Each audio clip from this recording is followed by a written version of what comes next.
Welcome to the NFL Fantasy Football Show, presented by DraftKings. Here's your host, Marcas Grant.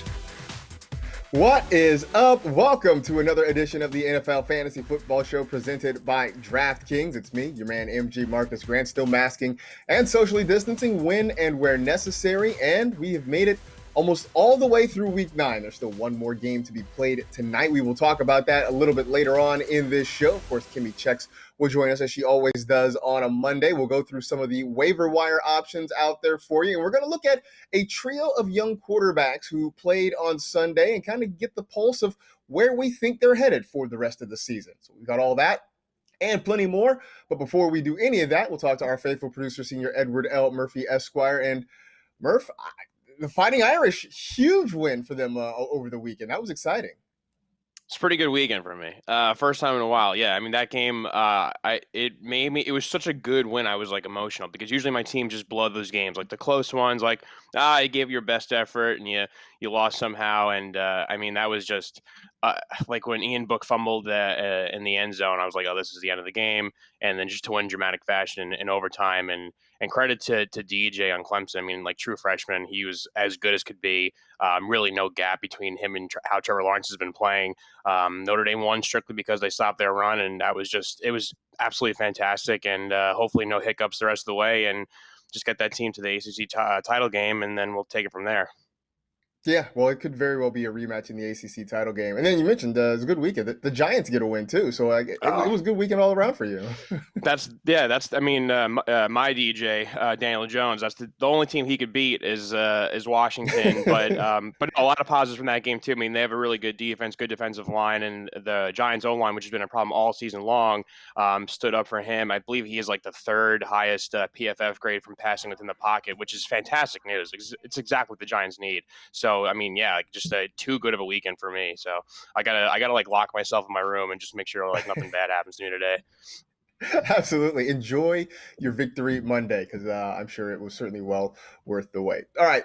We'll turn our attention now to the one and only Kimmi Chex joining us on a Monday. And I hear you guys did not go the smoked meats route, but you had something equally delicious to eat on Sunday for football. We did it. And it's so funny. Last week, after I was talking about Traeger and that we smoke meats every single weekend, one of our amazing listeners messaged me on Instagram, was like, I'm a Traeger ambassador. I can send you all the recipes. So for all my Traeger people out there, hit me up. But no, we were lazy this weekend and we went and ordered Popeyes last night and watched Sunday Night Football, which was equally as amazing. If you've ever had Popeyes, you know exactly what I'm talking about. And get your small joys where you can find them, without a doubt. All right, let's start with some fantasy headlines, and unfortunately, no small joys at the top of this segment of news. Christian McCaffrey, who made his return yesterday and played very well for the Panthers in a loss, apparently injured his shoulder and is expected to miss some time. That is according to our own Ian Rappaport. So I guess the first and most obvious question, Kimmi, is, does this mean Mike Davis has re-entered the chat? I mean, I think it has to. And I know Mike Davis has been a little bit of a disappointment, the last few weeks. But you have to look at what he did earlier on in the season. He really did fill the void of Christian McCaffrey, and he was productive. So if you still have shares of Mike Davis and you didn't dump him off, which was very smart, I think he re-enters the conversation and should be a starter. But it also kind of poses the question of what happens if you weren't lucky enough to have Mike Davis. Another thing that we're not really mentioning or talking about with this Christian McCaffrey conversation is that the Panthers have a bye week in week 13, which is right when the fantasy playoffs begin. So then begs the question, what do we do? And how do we move forward, especially if we have a hole at that running back position? That is sort of the million-dollar question right now. I would say that for a lot of people, you have sort of figured out how to navigate around Christian McCaffrey, especially if you weren't lucky enough to go get Mike Davis off the waiver wire. So it is going to sort of be kind of plug and play for a while for you now. We'll see how long this is going to keep him out. I mean, this news is just sort of hitting just before we started recording this show. So we're still learning a lot of the details. So, but you are going to have to sort of navigate around this. I mean, you're going to play the waiver wire. You're going to find which guys are out there probably on a week-to-week basis and try to plug them in as best as possible based on the matchup. I would say another way to maybe try to navigate this is to kind of use the flex spot, right? If you can find a running back, if you have another running back that you feel okay with, you put that person in your RB1 or RB2 spot and you play the flex. I mean, Curtis Samuel might get some more opportunity now because of no Christian McCaffrey. We've seen the last few weeks, he's been a big part of this Carolina offense, but there is no easy answer because, and we said this the first time he went down with the ankle injury, that there's no easy way to replace a guy like Christian McCaffrey. He was the number 1 overall pick in most leagues for a reason. And so you are going to have to sort of, bubblegum and spit and duct tape and try to, figure out how to put this lineup together for the rest of the season. And yeah, that bye in week 13 is not going to do anyone any favors. That was a quirk of the schedule, obviously, this year because of COVID-19 and the way things kind of shook out. So you do have teams that are on bye right at the start of the fantasy playoffs, and that is going to upend a whole lot of things. This is not going to be fun. It is not going to be good. And look, as somebody who has Christian McCaffrey in a league or two, I understand. I am feeling that level of pain as well. All right, staying in the division, a interesting Sunday night football game between the Saints and the Buccaneers. It was definitely not what we thought it would be. The Saints just laid the smackdown pretty much from the beginning, destroying the Buccaneers in that one. And Tom Brady, it was a rough night for him. Antonio Brown didn't do much of anything. He did have one catch sort of late in that game, which he weirdly celebrated. But then again, I guess that's Antonio Brown for you. So I guess that's the first question, though, right? Because we were so interested in seeing AB get on the field with this team, and nothing really happened. How are we feeling about this after one game?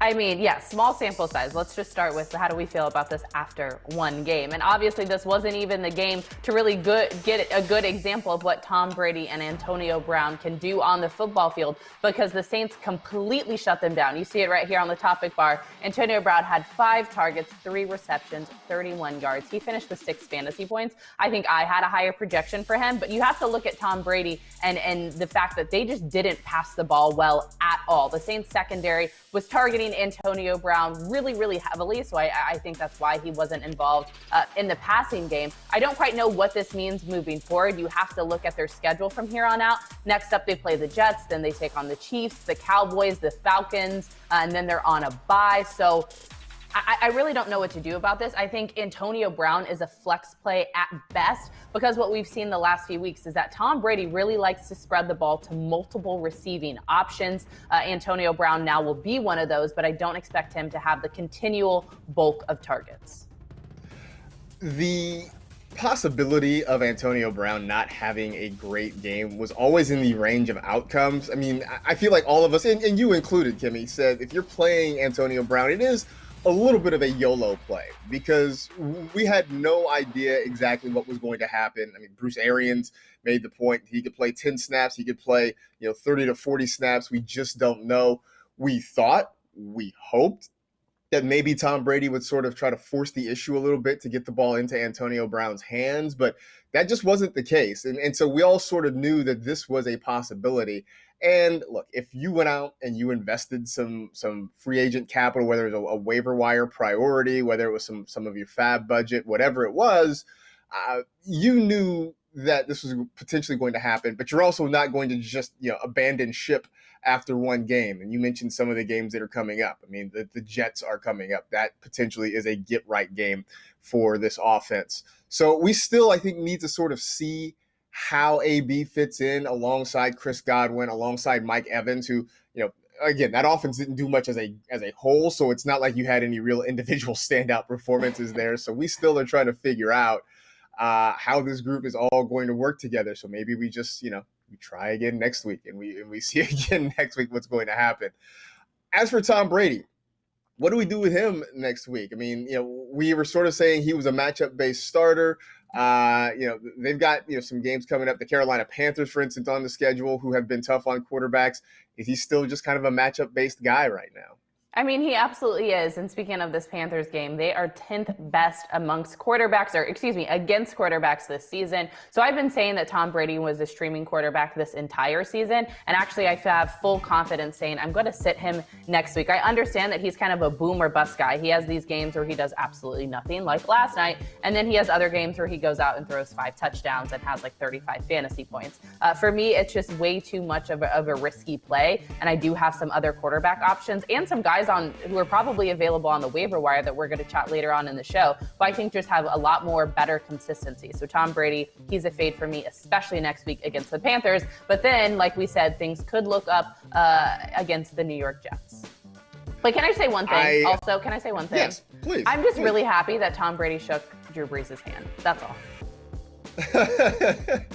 I know that was sort of an issue earlier in the year. I think, was it against the Bears, was it? Yeah, he refuses to shake Nick Foles' hand. Yeah. I know that was, there was handshake Ghazi for a while. So we put this one to bed, at least with Drew Brees. So that was good to see. As for Brady himself, I'm staying where I was with him at the beginning of the season, that I had him right around the quarterback 11 or 12. He's a fringe QB1 in a lot of leagues, and I think he's still there. He's going to have those big games. He's going to have some not so big games. Obviously, you didn't think a 2-point game was necessarily in the offing, but this is where we are. So, I think you still play it week by week, and chances are, if you have Tom Brady, you probably have another quarterback on your roster, or there are some guys out on the waiver wire that you can get to. And as Kimmi mentioned, we'll talk about those a little bit later on in the show. So I think still everything is what it was with Tom Brady. There's no need to really freak out, other than if you played him and you got a 2 and now you're losing, and you're probably punching the air right now. So good luck with that. Over to Minnesota. Dalvin Cook does it again. I mean, a couple of weeks ago, he had a blow-up game that got you over 40 points. This week, he got you well over 30 points, nearly 40 points again for Dalvin Cook. So on Friday, with Michael F. Florio on this show, we talked about Davante Adams and his huge performances, and whether or not he's worthy of being in the fantasy MVP conversation. I'm going to ask about Dalvin Cook, and maybe this is recency bias or being caught up in the moment, but where does he fit potentially in this fantasy MVP race? Oh, he's 100% in there. And for someone who's a non-quarterback, he's the number 1 MVP option for me, right above, Alvin Kamara.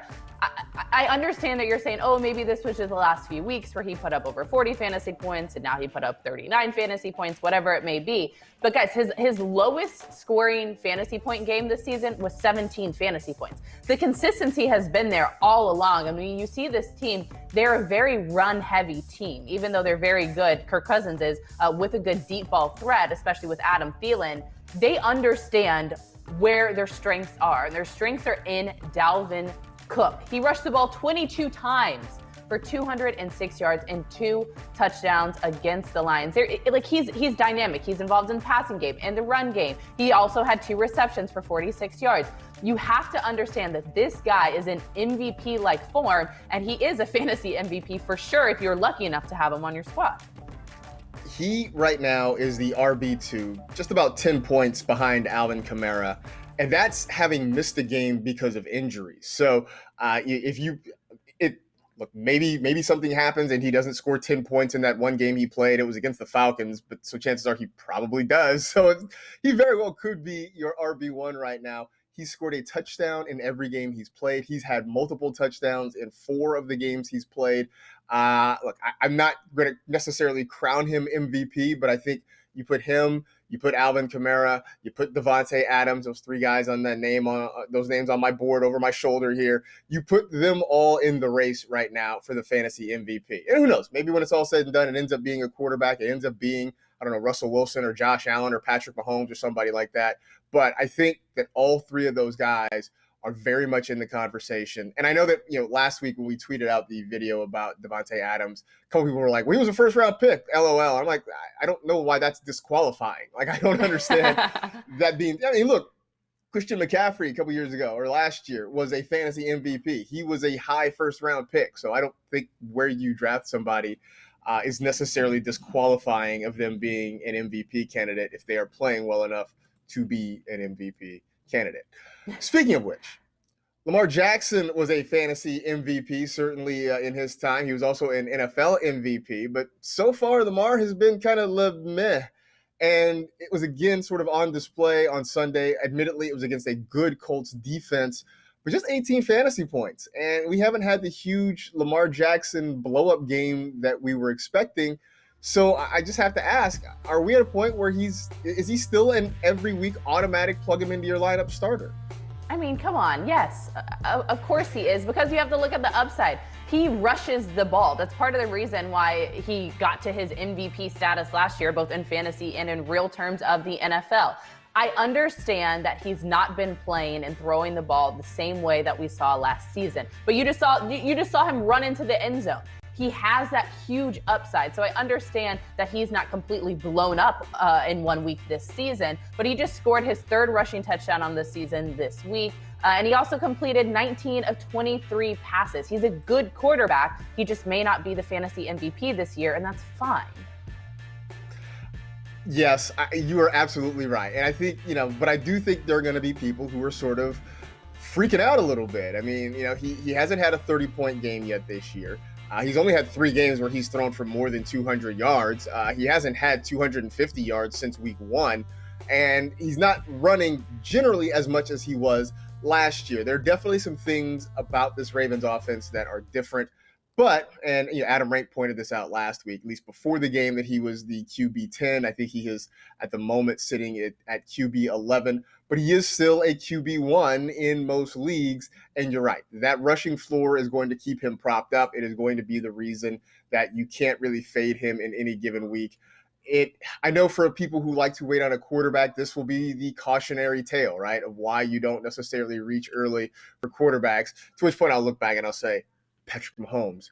But I do think it's sort of that it will reinforce that belief of if you wait on a quarterback, this is going to sort of reinforce that. But in the end, Lamar is still putting up numbers that will make you at least competitive week to week in your fantasy leagues. So even if he's not giving you the huge bananas weeks consistently, you're at least still getting good production from him. And look, it could be worse. You could be out there trying to stream quarterbacks and fight on the waiver wire week to week. At least, you have some security in that position. Speaking of which, our last little bit of headline here, Josh Allen looks like he's back, at least for 1 week, had a huge game against the Seattle Seahawks on Sunday. And we were all sort of pegging this as potentially a get-right game. I know you were big on him this past week, Kimmi. So after what we saw on Sunday, are we cool now? Is it all good? Oh, we are the closest friends now. Josh Allen and I, we are homies. He's invited to the cookout. He's invited to the wedding. We're good. And like you said, we did expect this to be a get-right bounce-back game just because of the amount of points that the Seahawks have allowed to fantasy quarterbacks this season. But it really did show and remind us that Josh Allen is an incredible quarterback. 415 passing yards, 3 passing touchdowns, and a rushing touchdown himself. I think the really exciting thing is what's going to happen next week when he takes on Kyler Murray and the Arizona Cardinals. We saw the other game that the Seahawks lost this season was against Kyler Murray and the Cardinals, and now the Bills just beat them again. So now, earlier on in the season, all 3 of those guys were in the MVP conversation: Russell Wilson, Josh Allen, Kyler Murray. So now we're going to fully see those 2, Kyler Murray and Josh Allen, on full display. So I'm really excited to start him yet again and know that we are cool and he's never going to crash and not be fantasy relevant again, or else we're going to have problems. Here's the thing, though, because just like we talked about with Lamar Jackson, for the most part, Josh Allen has still given you some usable weeks. He had those 3 weeks where he was around 15, 16 fantasy points. He had the 12 that he put up against the Patriots in what was just kind of an ugly game. But for the most part, he's not giving you these gruesome-looking floor plays.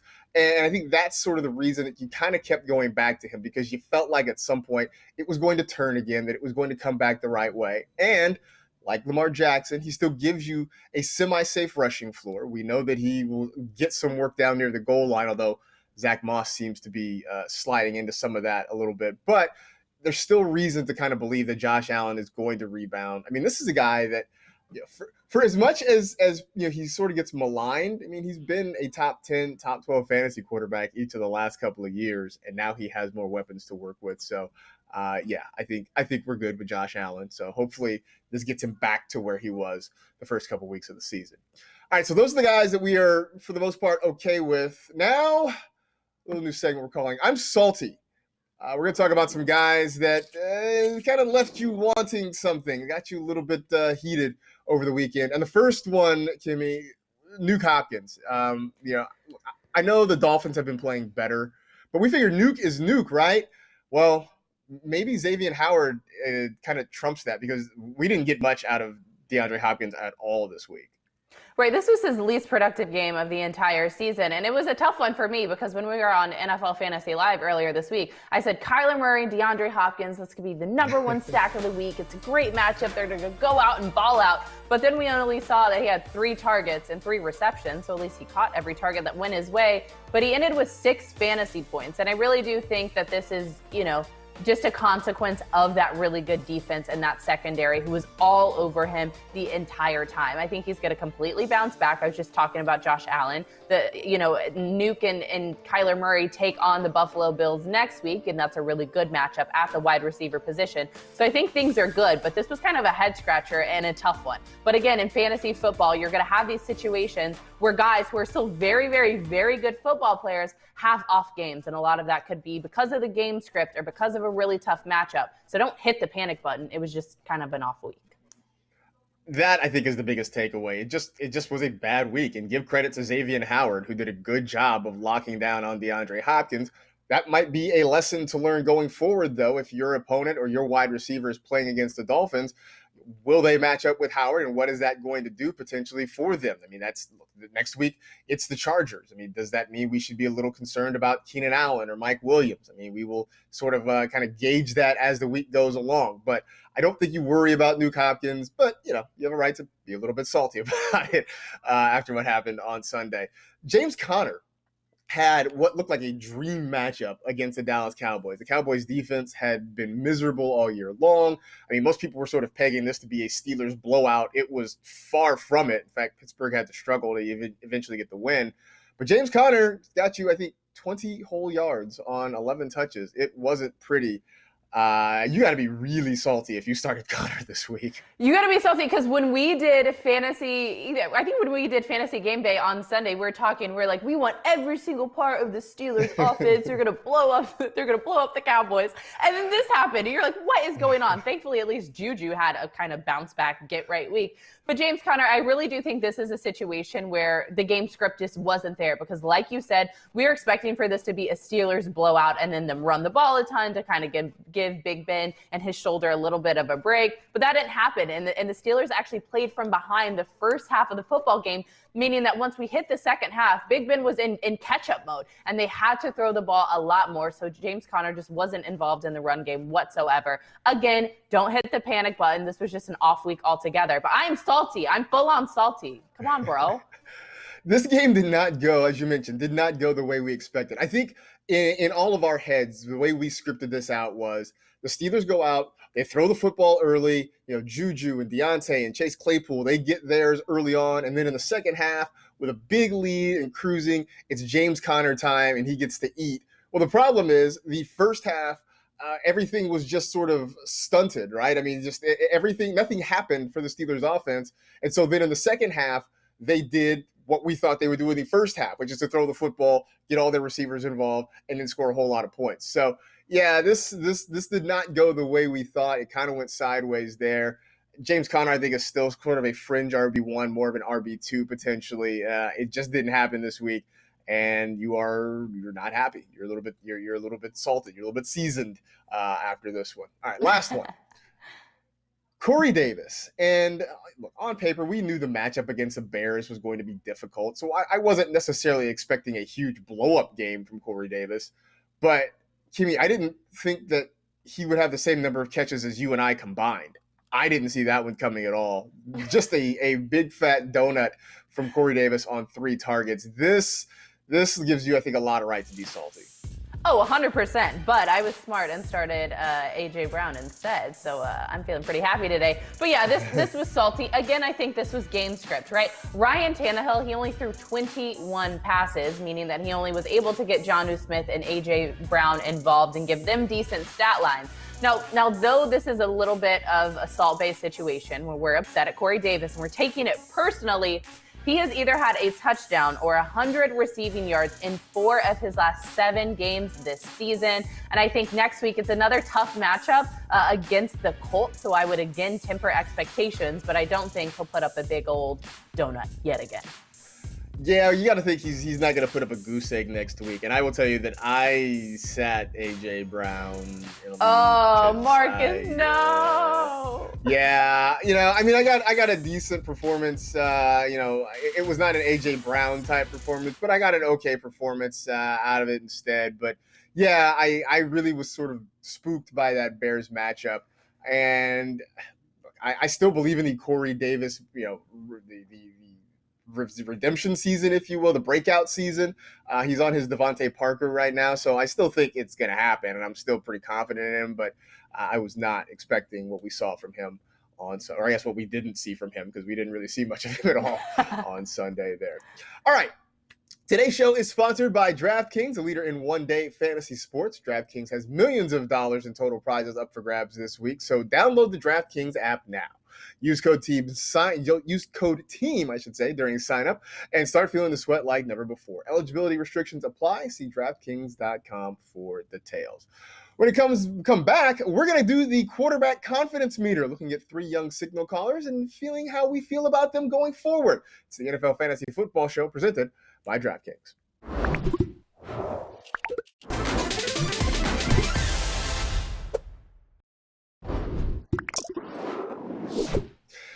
It's time for Performance Ready, presented by Castrol Edge. Time to do Chex Marks the Spot, as we do at this time every Monday. So we got 3 guys, all 3 quarterbacks, all 3 pretty young quarterbacks who all played on Sunday, and kind of dissect their performances and talk about how we feel about them going forward. So the first one is Jake Luton down in Jacksonville. Now, he stepped out, and one of his first throws ended up as a 76-yard touchdown pass to DJ Chark. And it was sort of an up-and-down game for Luton. He was hot early. He went cold, and he got hot again.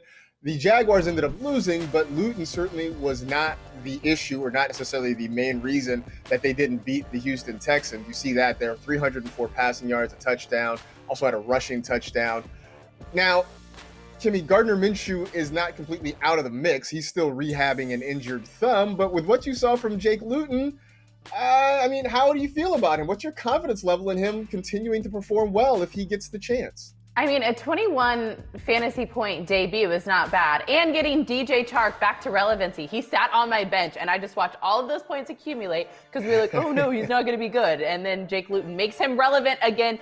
304 passing yards. You have to understand that's a really, really, really good stat line. We didn't really know what to expect. I think Adam Rank was really hype on Jake Luton. He's like, he's going to throw 3 passing touchdowns and be incredible. He didn't quite get there. Yes, he had a touchdown, also had an interception, but he also rushed for a touchdown. I do think that there's some upside there, but you have to look at the situation with Gardner Minshew. As we've seen, the Jacksonville Jaguars, they're a little up and down. We don't really know what their front office does in terms of decision making. It's kind of hard to pinpoint.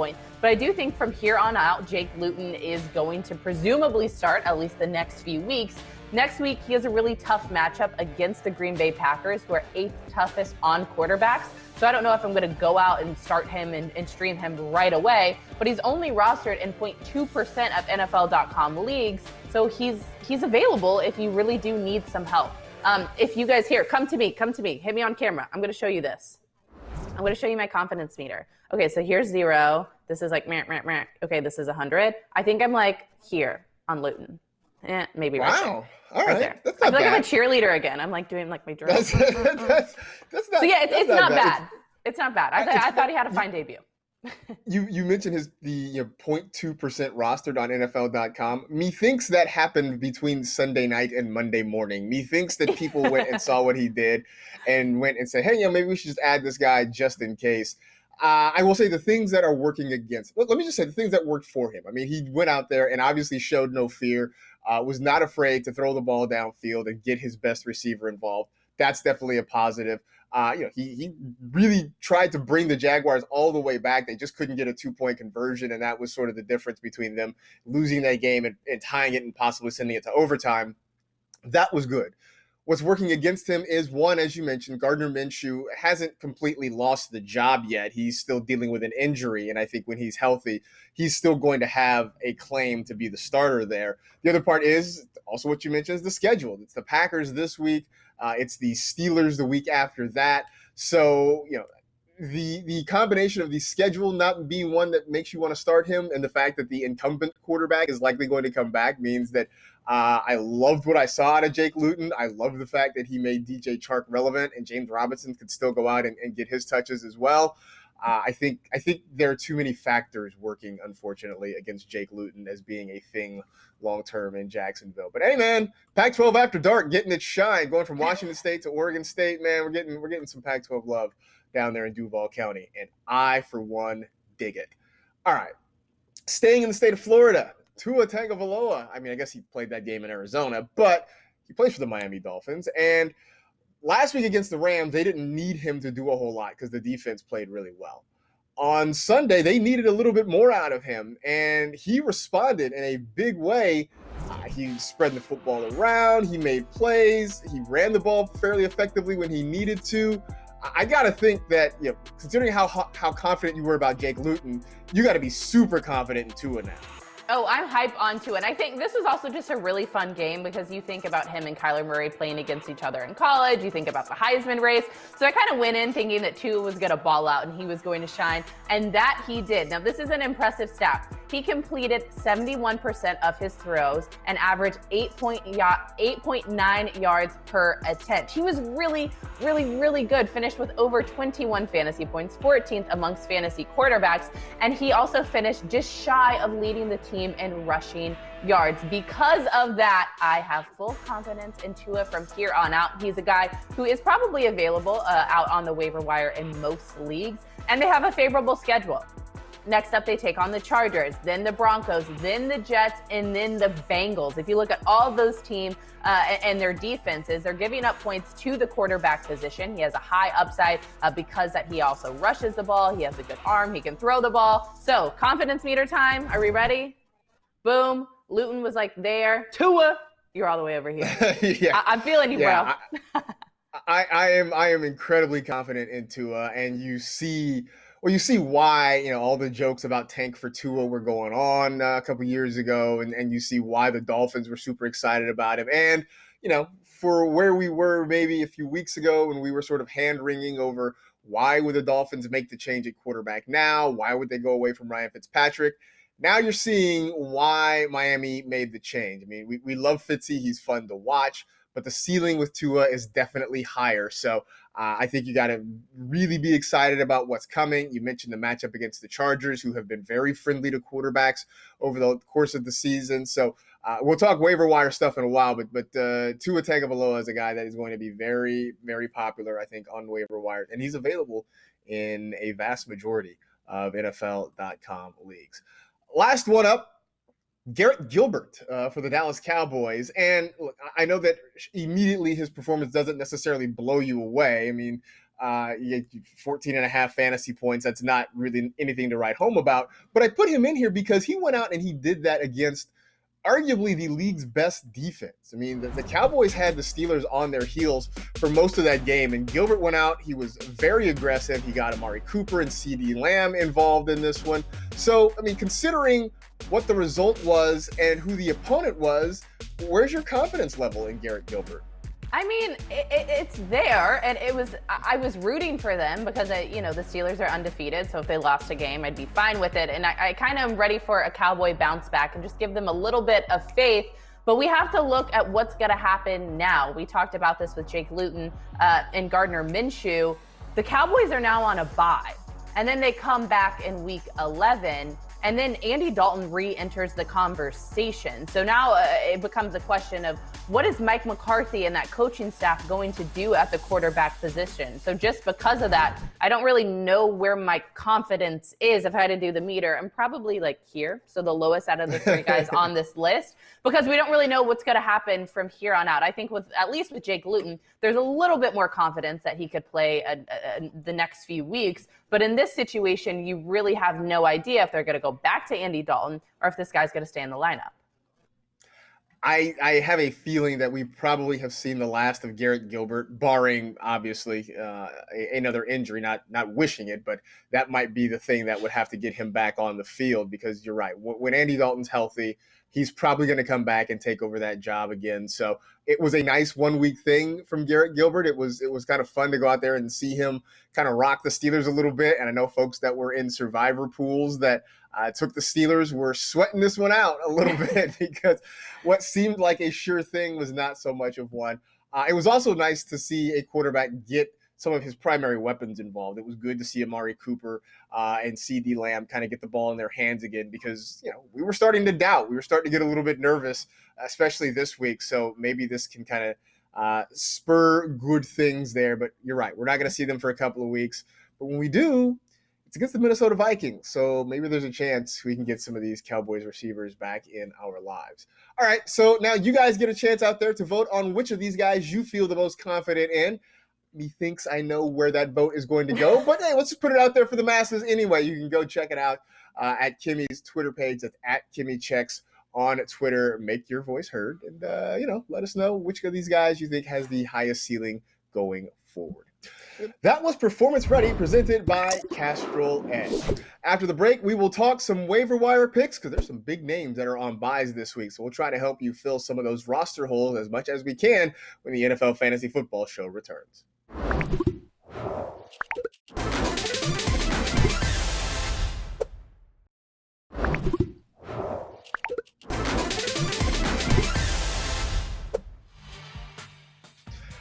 Salute to Service is the NFL's year-round effort to honor, empower, and connect with our nation's service members, veterans, and their families through long-standing partnerships that support our military community. The NFL, its clubs, and players thank all of our armed forces serving in the United States and around the world. Join the NFL in Salute to Service by visiting nfl.com/salute. Time to take a look at some of the waiver wire options that await you heading into Week 10. We have reached the double-digit weeks. Man, it goes very quickly. But let's look, starting at the quarterback spot, Drew Lock, who's been out there for a couple of weeks, is a nice option for you. Jared Goff, Tua Tagovailoa, who we talked about a little bit earlier in the show. At running back, your options include Duke Johnson, Joshua Kelly, Kalen Ballage, who might be the next on the list of Adam Gay's expats to go and have some success. J.D. McKissic, who's getting work there in Washington as well. Turning our attention to the wide receivers, Nelson Aguilar. Okay, we can stop with the jokes. I mean, except for that one gif, the guy with his bug eyes. That's still funny. But the Aguilar's playing well. He's out there. Curtis Samuel, talked about at the top of the show. Jakeem Grant, depending on how serious the injury is, with Preston Williams down in Miami. At tight end, you got Jordan Reed and Irv Smith. And if you're looking for a defense to stream, the Philadelphia Eagles have a very nice matchup coming up this week. I want to go back, though, to the quarterback spot. And I've talked about Drew Lock a lot the last couple of weeks. We talked about Tua already in this show.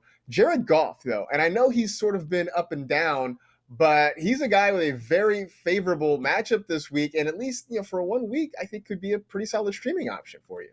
You think? I'm still a little spooked because of that performance before their bye week against the Miami Dolphins. Now we've seen that the Dolphins defense is actually legit, so it kind of makes sense why Jared Goff was completely shut down. But you're right, he's been a little bit volatile, a lot of up and down. But again, you made a point. His next game is against the Seattle Seahawks, and then he takes on the Tampa Bay Buccaneers. So maybe next week he is a streaming option, even though he's only had 3 games with over 23 fantasy points, Marcus?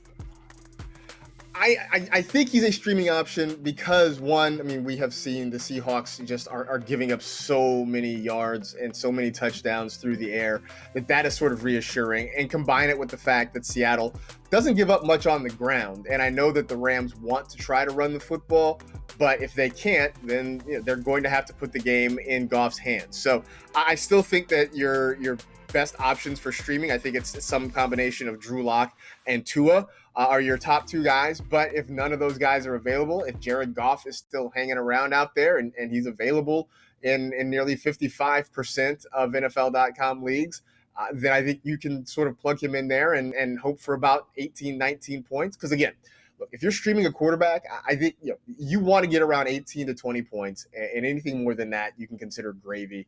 So while I understand the consternation about Jared Goff, I think this is a week that, you can kind of give him some run and see what he gets for you. The other one is Irv Smith. And, time and again, we get to this part of the year and we are reminded that tight end is sort of a struggle. And Irv Smith, who I think a lot of us were waiting for, finally looks like he's coming together. And so for anybody who needs tight end help, and look, granted, Travis Kelce's on a bye this week, so a lot of folks are going to be hurting at that spot. Irv Smith looks like he may be getting some attention in the Minnesota offense. I love this. And you have to look, yes, he only had, 10 receiving yards, but he did get 2 touchdowns. And that's what we want as fantasy managers. We want to get those points, and that's what he gave us. Now, speaking of the tight end position, like you said, Travis Kelce, he's out on a bye this week. George Kittle, presumably out for the rest of the season. Noah Fant yesterday left the game for a little bit because he was a little bit banged up. Thankfully, he came back into the game. If you guys could have seen my face once Noah went out, because I am so stretched thin at the tight end positions, and I just only load up on Iowa Hawkeye tight ends. I was pulling my hair. No wonder my hair is so slick back today. It's because I was like this the entire time. So if you are like me and you are irresponsible as a fantasy manager at the tight end position, I think you can absolutely go out and target Irv Smith as well as Logan Thomas. So there's some good tight ends that I think are still available in most NFL.com leagues. While I'm happy for Noah Fant that he was able to come back into the game and whatever happened didn't appear to be serious, it did rob me of the opportunity to come on this podcast and say the name Albert Okwuegbunam. I was bound to just shoehorn that thing into this show because I had spent so much time this offseason practicing how to say Okwuegbunam. And I did not. I really thought we were going to be able to talk about him, as a pickup this week. But it's good to see Fant is healthy. He's back out there. He's a big part of the Broncos passing game, and he really has become an important part in fantasy as well. If you are making a waiver claim, if you have top priority this week on your waiver wire, where are you focusing your efforts? Well, the news of Christian McCaffrey, the news heard around the world, the news around heard the fantasy world. Now that's got me completely shook up because I do have a few shares of Christian McCaffrey, and I've been kind of playing around the running back position this entire season, but I have to look ahead to the playoffs. Because of that, this is a little risky, but not actually because he's really good this week. I want to look to go get J.D. McKissic. Now, I know later on in the show, I don't want to tease it too much. We're going to talk about which guy do you trust more, Antonio Gibson or McKissic. But I'm rocking with McKissic on this one because of his performance this week. I'm really stretched thin at the running back position. So I think I'm going to go out there, risk it for the biscuit, McKissic. Oh, that was good. No? Bars. I'm a rapper. Dropping bars.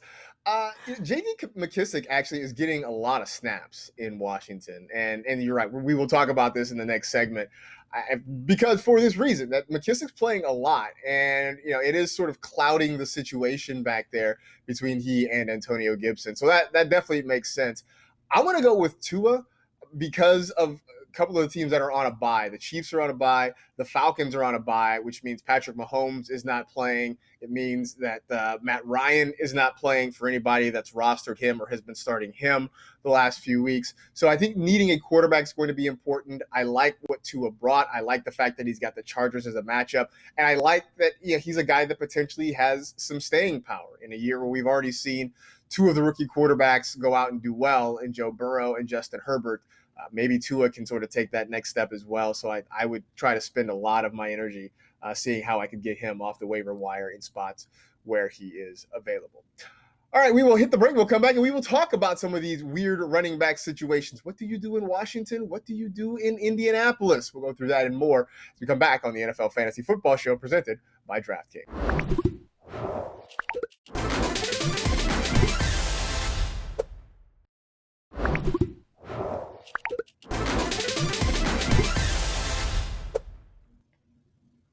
Running back rotations are the bane of our fantasy existence, but we still have to figure out how to navigate them in order to be successful.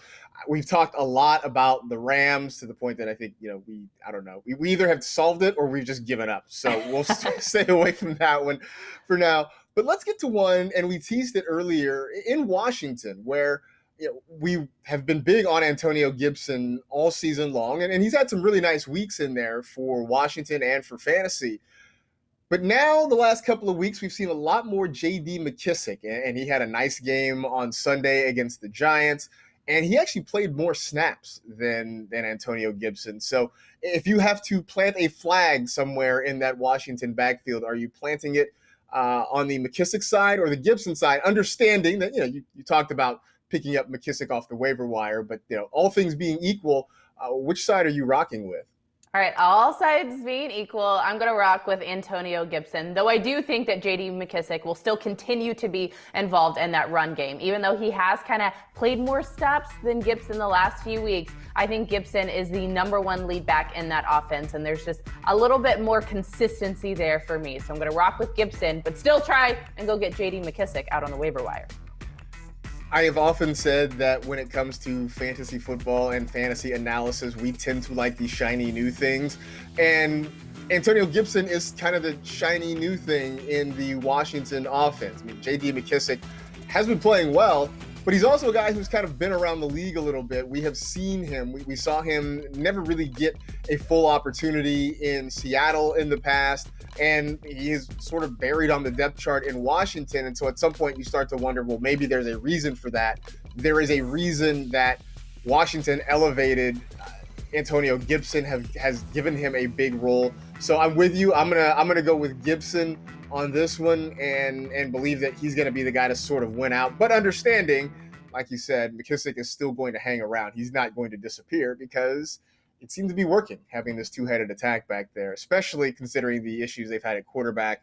Didn't mention even that Kyle Allen suffered a really awful-looking ankle injury, so we're not sure how long he's going to be out. So that really does cloud things in the Washington offense. Over to Detroit. We keep asking for DAndre Swift to just get a full workload, to be a true workhorse. And obviously our pleas have fallen on deaf ears in the Motor City because Adrian Peterson is still getting on the field. Kerryon Johnson is starting to get more snaps and more touches here. So whatever we want for DAndre Swift, as I always say, it's good to want things, but apparently what we want for DAndre Swift is not what we're going to get. Nonetheless, which running back of those three do you trust the most in that backfield? I'm still rocking with Swift on this one, and maybe they'll hear our battle cries to really get him incorporated in the run game even more. But he did account for 13 of the team's 27 total rushing attempts. This was his second highest total of the season, and he wasn't horrible. He was pretty effective, racking up 2 carries for more than 15 yards. But you also have to see he's involved in the passing game, and he has huge upside just because he does get some red zone opportunities and looks as well. So I know it's going to continue to be cloudy, but I think with confidence we can say that it's DAndre Swift. I completely agree. I guess what's frustrating to me is you see that line there, right? He ends up with 97 scrimmage yards on 16 touches. That's pretty efficient. It's pretty effective. And yet it's really frustrating to see the Lions still running those other guys out there. I mean, here you are trying to build this team. I mean, this is an offense that has sort of gone backwards. It's a team that has gone backwards since Matt Patricia has taken over. But here you are with an opportunity to build this team around a dynamic young running back. And for whatever reason, you decide to still trot out your 35-year-old veteran running back and give him touches. I don't understand it. I mean, I say it partially selfishly out of fantasy purposes because, that's what I get paid to talk about, but also because it just seems to make sense from a football perspective. Why not give your young guy who you spent some draft capital on the opportunity to go out and prove what he can do, especially when he has gone out and shown you on multiple occasions what it is he can do. But then again, I talk about fake football for a living, so what do I? Staying in the Midwest and moving over to Indianapolis, the Jonathan Taylor experiment isn't quite working out the way I think a lot of us anticipated it would be. And it's not for lack of opportunity. They are giving him chances. He's just not doing much with it. And then on Sunday, I had a costly fumble that turned into a scoop and score. We started to see more Jordan Wilkins. We started to see more Nyheim Hines. This is a full-on competition now back there. So, again, if you're planting the flag in Indianapolis, where are you going? I don't know. I was really thinking of this question of who could I side with? Part of me still wants to say Jonathan Taylor because they went out and spent a first-round pick on him, and he did start as the number one back in that offense. But then I feel like it was a little bit of a petty party yesterday because then we saw Jordan Wilkins get involved, and you can see head coach Frank Wright really making it abundantly clear that he's completely fine having Wilkins involved. Thankfully, Jonathan Taylor got into the end zone and got a touchdown, which helped my fantasy team. But this is like the number one running back conundrum for me, and I really don't even know how to move forward, especially as we get closer to the fantasy playoffs, of if Jonathan Taylor is still an every week starter or not. 8 touches for 34 yards for Jonathan Taylor. You mentioned the touchdown, which sort of helped, but the fumble definitely did not. And as much as people want to make him a thing this year, maybe it just doesn't happen this year, at least not the way we want. And it looks like the Colts are starting to get frustrated waiting for it to happen. And here's the thing. I'm old enough to remember Melvin Gordon's rookie season, and everybody watched him not score a touchdown at all his rookie year and wonder whether or not he was going to be a bust. And look, not to make any sort of correlation, both of these guys are Wisconsin running backs, right? And so maybe it's going to take Taylor a year or so to adjust, because that second year Melvin Gordon was great. So maybe it's just not going to happen the way it will. In the meantime, I guess I'm losing faith, because I'm starting to lean more toward the Nyheim Hines sort of the equation. He seems to have a consistent role as the pass catcher there. He's not going to get carries the way Wilkins or Taylor will, but he is going to catch the football, which could mean a lot in an offense that is looking for consistent quality pass catchers. But this has become way more of a headache than I thought it was going to be. I did not see it going this way, and I know for a lot of folks who were really, really high on Jonathan Taylor, and look, I was too. I thought coming out of college he was the best back in that draft, but so far through 9 weeks of the season, it certainly has not played out that way. It's hard to say he's the best back in the draft right now. It's hard to say he's even the best back on his own team. That's sort of where we are with Jonathan Taylor. All right, we're going to take a break, come back, wrap up the show, previewing Monday Night Football, a classic, ? AFC East matchup. We'll talk about that, wrap things up on the NFL Fantasy Football Show.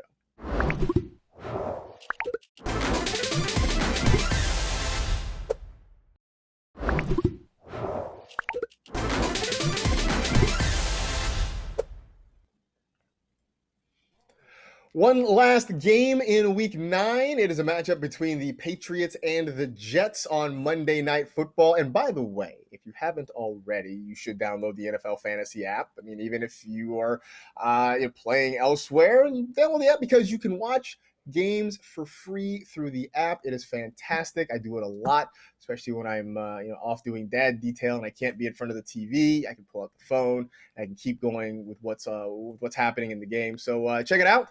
You can watch live games, including tonight's, for free $99. So it's pretty great.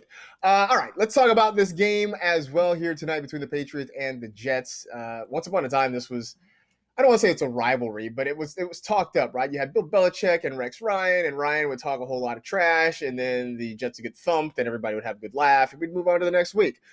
We don't really have that quite so much this week, but we do still have Cam Newton, who, was hot, then he was cold, then he had a good game last week. So what do you project for Cam tonight?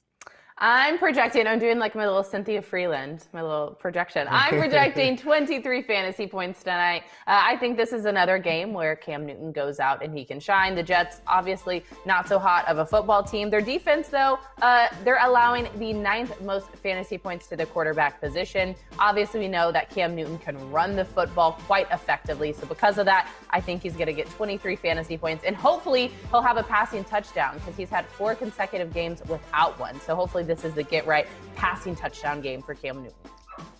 I'm going to give him 19 points, and I think a lot of it will be because of him running the football. I have him for a rushing touchdown in this one. I think a passing touchdown would be sort of gravy if he gets one here. I know that Adam Rank projected for one of his stacks this past week, Cam Newton and Damiere Byrd. In fact, I did create a daily lineup with Damiere Byrd in it, just because, if it goes anywhere, maybe that's where the passing touchdown goes in this one. But I do think that if Cam succeeds, it's going to be running the football. And I think he'll give you a decent number. 19, not great, not terrible, but I think that's about where he will land tonight. looking at the guys lining up behind him potentially, the Patriots expected to activate Sony Michel off injured reserve. Damien Harris has been playing well, though he's a little bit banged up coming into this game. Would you consider starting one, either, both? Who would it be? I mean, we've already been burned by Patriot running backs for seasons upon seasons now. But if you are desperate and you do have to start a running back tonight, I think I would lean with Damien Harris, even though he was questionable early this week and he's a little banged up with injury. I just think the consistency has been there all season long. So I'd rock with Harris. I don't know if I'm going to go out and expect huge things from any of these running backs, but Harris has had 2 100-yard rushing games to his name this season, whereas Sony Michel has just done it once over the last 20 games he's played. I'm definitely going with Damien Harris, and again, it's sort of the shiny newer thing. I won't say he's a new thing, but the newer thing there, because we've seen Sony Michel. We sort of know how this goes, and it's not particularly great. So if I had to pick one, it's going to be Damien Harris. I would give him a shot as a flex option. I think he's a decent piece for daily if you want to go that route with it. And at some point, I would love for the Patriots to just sort of turn this job over to him in the backfield and sort of do away with all this. I mean, we still have James White floating around, Rex Burkhead floating around. At some point, it would be nice to see them consolidate. But we all know that Bill Belichick does not care about our fantasy team. So that's probably not going to happen. All right, last one. On the other side there, the Jets, there's not a lot exciting about the offense. We know Jamison Crowder's probably going to see his targets as long as he's out there on the field. That's fine. In the backfield, I have been sort of stumping for La'Mical Pirine to get more opportunities. I love Frank Gore, but it just doesn't make sense to keep giving him as many touches as they are. Am I shouting into the wind here? Am I screaming into the void? Or would you actually think about saying daily fantasy considering La'Mical Pirine tonight? I would rock in a daily fantasy format. I don't think in a standard league I would go and start him as my running back. But I like the daily play. You know, I don't think you're screaming out into the void because we're waiting for his blowout game. We understand that they have both him and Frank Gore, and you would think that they'd want to put the young guy out there and let him fully explode. Sadly, it just hasn't happened yet this season. But I do think he's on the fringe of making that dominant fantasy performance. So I think people should keep keeping an eye on him and see when, depending on the matchup, it's smart to get him into your flex or play him in daily fantasy. This is very similar to what I said about the Lions earlier, that you've got a young guy out there, especially for the Jets. I mean, you are winless. You are not going anywhere. I mean, at least the Lions can sort of pretend they're still sort of hanging around the playoff race a little bit. The Jets have no such illusions. So why not give Pirine an opportunity to see what he can do instead of running your aged back out there and giving him touches? And again, I say this as somebody who is a huge Frank Gore fan. I've loved watching him play. I think he deserves to be in the Hall of Fame when his career is over.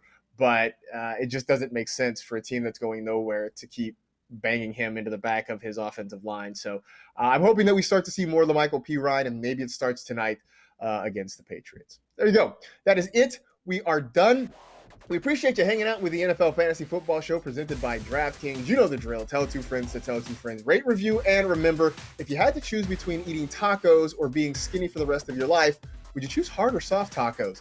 Be safe, take care of yourselves, wear a mask, and we will see you on Wednesday.